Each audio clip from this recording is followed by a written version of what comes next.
Approaching the season finale and a potential moment of history, Arsenal's chance has arrived. A final day with the title on the line and a favour needed from the Irons. Our own battle is with Everton. So today we'll break down all the news ahead of the massive final day, get the breaking news regarding Benjamin Sesko, find out what's happening with Ramsdale, and discuss a potential opportunity coming from Real Madrid.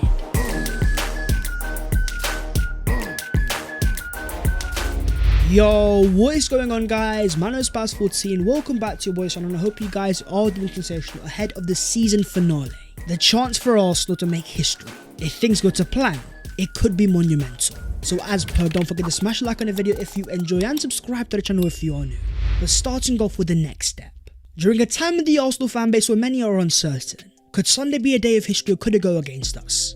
Tuesday of course was pivotal. Let down by our little brothers in North London as they lost to Man City 2-0. Arsenal did not get a favour but Aston Villa did. The scene of our former manager Unai Emery celebrating as they officially qualify for the Champions League. But notice in the background you'll see Ollie Watkins, a self-proclaimed Arsenal fan seemingly heartbroken. The title was out of Arsenal's hands, and it could have been so different. In the 85th minute, Heung-min Son in one-on-one, the most clinical player in the league with the highest XGO performance, a man that had killed Man City time and time again, with even Pep dropping to the floor, fluffed his lines unexpectedly. But let's just say there was also controversy. With the opening Man City goal coming from Erling Haaland, there has since been reports coming out of a potential offside involving Kevin De Bruyne, with post-match lines showing that he may have been offside. From this angle, it looks even more blatant, and according to the very reliable team using ticks, I can confirm VR did not check the KDB offside at that time. For something that looked as close to that as offside, why was VAR not active? Why were lines not drawn and why was it not checked? Days after, David Ornstein broke some news. An exclusive regarding VAR saying Premier League clubs are set to vote on a proposal to scrap VAR from next season. Resolution formally submitted by Wolves to abolish the system, and it will be on the agenda on June 6th. Any change will need 2/3 of the majority to pass it. For an Arsenal side that has lost 7 points this year because of VAR, decisions that have gone against us. The issue here is not the technology, it's the actual officials. Too often taking too long and being indecisive, making blatant mistakes with no repercussions. We do not need to go back to the times where there was clear and obvious errors. Wrong players getting red carded, all because the referees are incompetent. Instead, as Arsenal fans, we have to look to the future, where Arsenal have announced it's the year of the cannon, officially releasing their 2024-25 kit alongside Adidas, an Arsenal home kit that features the cannon crest over the badge for the first time in Premier League era. With this the photo of the skipper in the kit, it's something that's definitely growing. It's a very clean design and I like it. But on the final day of the season against Everton, it's been confirmed that Arsenal will actually not wear the new home kit, as Premier League rules state that any team mathematically able to win the title on the final day must wear the kit of that season. But talking of people that won't wear that kit, after 8 years at the club and 161 appearances, Mohamed Elneny has announced that he's going to leave Arsenal at the end of the season. In a heartfelt video, Elneny says, "You'll be in my heart forever. I wanted to say how much I love you, how much you mean to me, and I'll never forget the way you support me. I'm going to see you on Sunday at the Emirates Stadium to say goodbye face to face." One of the final players remaining of the Arsene Wenger era, £5 million and over 160 appearances. 3 trophies to go alongside. Elneny has been a loyal servant. I wish him nothing but luck going into the future. But talking of futures, what's happening with Ramsdale, who having recently turned 26 years of age, is facing massive uncertainty regarding his Arsenal future. Not only is David Raya taking his place, but having won the Golden Glove in his first ever season, Ramsdale may have to go and he certainly has suitors. According to Sammy Mikel, Newcastle and Chelsea both have interest, whilst clubs from abroad are also monitoring the situation. Newcastle is the team that we have to keep an eye on though, with Eddie Howe, the former manager of Ramsdale at Bournemouth. The breaking news came from James Green of Sky Sports, who understands that Ramsdale has agreed to join Newcastle in the summer. News that has come directly from someone speaking to somebody who has spoken to Ramsdale's agent, and he has said it's done. The deal is happening. While it makes a lot of sense and I can definitely see it happening, Ramsdale has come out and actually tweeted, saying it's news to me. Regardless, as reported by Luke Edwards of The Telegraph, Newcastle are interested in the Arsenal goalkeeper Ramsdale, and they will make a move for him this summer. The deal may not be agreed, but they are hopeful it may be. But one player that will be in an Arsenal shirt next season is the captain Martin Odegaard, who alongside Declan Rice and William Saliba have all been nominated for the PFA Fans Player of the Year, alongside the likes of Foden, Haaland, Palmer, Rodri and Watkins. It's great to see Arsenal players up for nominations, but I have to wonder, where is Bukayo Saka, the top goal scorer for Arsenal, the player that has won us the most points with game state changing goals? On the right hand side where you've got the quality of Ben White and the ability of Martin Odegaard, you have to look at the output and look at Bukayo Saka. Not only is he the highest contributor in terms of defensive third, he's also the most effective in the final third. with more goals and assists than any other Arsenal player. Another example of him being a victim of consistency. Voters' fatigue of people being bored of Saka being good year in year out. Moving on to Arsenal's forward plan. With only one game left of the season and many fans wondering what they're going to do with the rest of the summer. For many Arsenal fans, we're actually approaching the prime time. 'Tis the season of the transfer window. Set to open on June the 14th and close on August the 30th. Despite Mikel Arteta spending over £500 million during his time at Arsenal, a lot of the media asking when he's going to win a major trophy. I always do wonder when it comes to spending, where's the conversation for Chelsea? They've spent £1 billion only just to make the Europa League, yet the media only want to talk about Arsenal. The Cronkies though have their own plan, set to back Mikel Arteta with massive funds this summer. Arsenal may have scored a record amount of goals, but Mikel also has one massive priority. He wants to address the forward line, and according to reports, it's Benjamin Sesko that's become the Arsenal priority. With the club ready to pay his €50 million release clause, negotiations over a 4-year contract with an option for a 5th are now progressing well.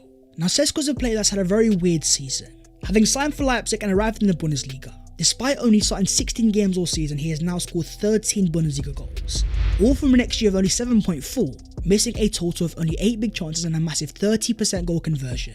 The prime example of his elite ball striking.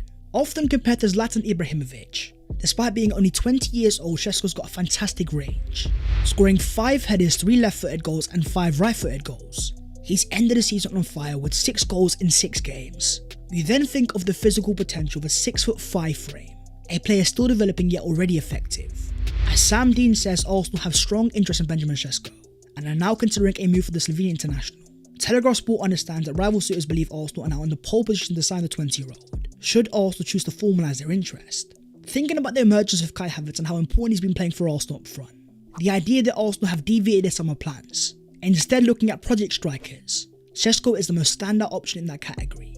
To sign that level of quality for only €50 million, it allows Arsenal to also invest in midfield, with the main target reportedly being Bruno Guimaraes, who was previously wanted by the likes of Paris Saint-Germain. According to reports in the UK, PSG now do not want to sign Bruno Guimaraes. As Ben Jacobs says, Newcastle don't want to lose Bruno, but it's understood offers exceeding £80 million could be entertained should Guimaraes wish to leave for a club in the Champions League. It's also true that both Man City and Arsenal have made contact with his camp. City are the most active suitors as it stands. Arsenal appreciate Guimaraes, but have no intention of triggering his £100 million release clause. They will only enter the race if the price drops. Here was the player after Newcastle's last home game of the season, away from the rest and seemingly distraught, potentially playing his final game at St James's Park. Bruno is a fantastic player that definitely improves the Arsenal side, but he's not worth £100 million. When you think about the signing of Declan Rice, that guarantees success that no one questioned, Bruno still has massive room for development, questions over his temperament and ability to keep his head. But staying in the Premier League, Arsenal might also have a surprise target. Emerging in the scenes at Crystal Palace is young midfielder Adam Wharton, who having signed in January 2024, according to WhoScored is the highest rated under-21 player in the Premier League this season, with 15 plus appearances. Coming into a league and thriving straight away, dropping 7 out of 10 performances time and time again. Still only 20 years of age and a left-footed midfielder. In 15 games he's got 3 assists, averaging 37 passes per game, 1.6 key passes and 5 big chances created, winning a whopping 3.4 tackles and 1.5 interceptions. The best way to appreciate the player is watching him. The way he glides with the ball is effortless, levels of composure that we'd often see from players coming straight out of the Championship. His recent performance against Fulham sums him up as a player. A 7.9 rating with 1 assist, 37 accurate passes, 3 key passes and 1 big chance created, alongside a whopping 7 out of 10 ground balls won. According to Alex Crick of TalkSport, Crystal Palace would consider a big offer for the midfielder this summer, who only joined Palace for £22 million back in February. But talking of things that Arsenal fans need to keep an eye on, let's talk about Real Madrid. With Kylian Mbappe recently confirming that he's going to leave Paris Saint-Germain, available on a free transfer, it's all but confirmed that he's going to Real Madrid. On massive wages going into a forward line that already has Vinicius Jr. The history of Real Madrid states that whenever they sign a superstar, there's always a player that has to make way, with Arsenal profiting in the past, an example being Mesut Ozil. The player in question this time is Rodrigo, who's previously said that if Mbappe comes, will I be benched? It will be a happy problem for the manager. I'm only focused on Real Madrid. But for a player with 10 goals and 5 assists this season, not only able to play on the right hand side but also thrive on the left, if Arsenal aren't going to sign a superstar centre forward, go for a prospect like Sesko instead. Funds may become available for an opportunity, which as history says, there's always quite a few in the summer. But moving on to the other Arsenal news today, the only place to start is the final day of the season, the deciding day of the title race. Despite Arsenal picking up 46 points out of 51 available in 2024, it might still not be enough. with the XG giving Arsenal only an 8% chance of winning the title. Having beaten Spurs on Tuesday, City go into the final day top of the table, 88 points too clear of Arsenal, despite us having a marginally superior goal difference. It all means that Arsenal will have to get a favour. As City end the year against West Ham United at home, Arsenal fans will be shouting common UINs as we watch Everton come to the Emirates Stadium, with 4 different possibilities available. If City beat West Ham, they will be champions. Likewise if Arsenal fail to beat Everton. But if City draw and Arsenal win, Arsenal will win the league on goal difference. If City lose and Arsenal win, Arsenal will be champions outright. The favourites are definitely City, but here's where things get painful.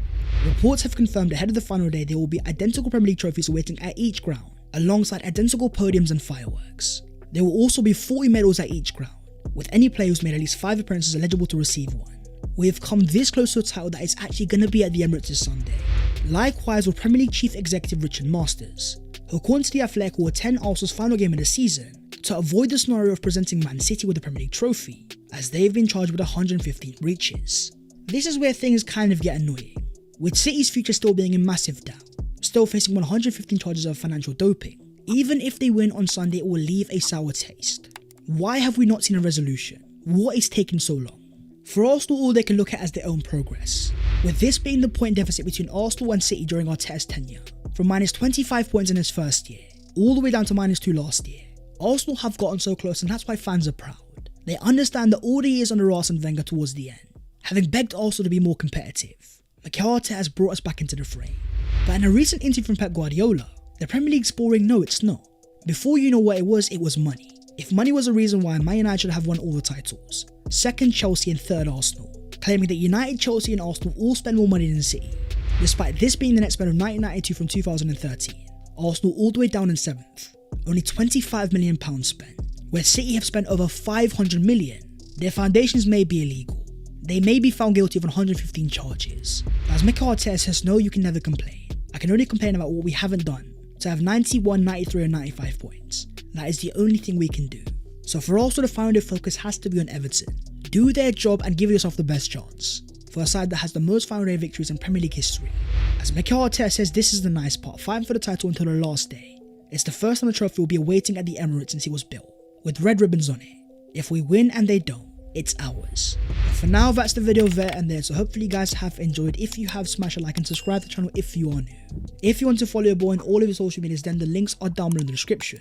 But that was all of your latest Arsenal news ahead of the massive game on Sunday, and what could be a day of celebrations, a day that 20 years of pain get put to one side and Arsenal lift the trophy. It's positive and it's hopeful, but I'm going to be there and I'm hoping for history. So let's hope for the best, common you irons, and I will see you soon. Take care, and advance.